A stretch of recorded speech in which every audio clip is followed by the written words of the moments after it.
السلام علیکم سامعین، 26 ذی الحجہ کی تاریخ شروع ہو چکی ہے، 14 جولائی ہے۔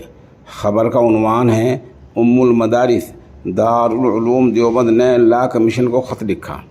یہ خط آج روانہ کیا گیا ہے۔ خط پر نائب محتمم حضرت مولانا عبدالخالق دامت برکاتہم کے دستخط ہیں۔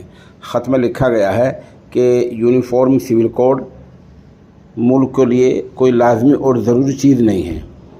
خط آپ دیکھ رہے ہیں، خط میں اور باتیں لکھی گئی ہیں۔ لکھا گیا کہ یہ سماجی ہم آہنگی کے خلاف ہے، باہمی یگانگت کے خلاف ہے، بقائے باہمی کے خلاف ہے، اور اس سے جو مذہبی آزادی ہے، مذہبی حقوق ہے، وہ چھن جائیں گے، اور یہ آئین ہند کی فلاں دفعہ کے خلاف ورزی ہے۔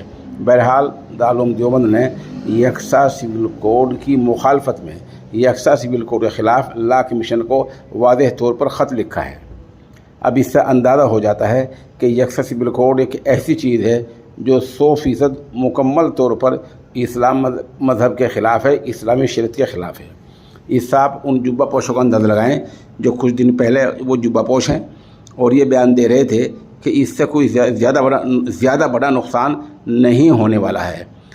دارالعلوم دیوبند کے اس طرح کے خط جانے کے بعد اور خط کے منظر عام پر آنے کے بعد یہ واضح ہو گیا ہے کہ یکساں سول کوڈ مکمل طور پر اسلام مذہب کے خلاف ہے۔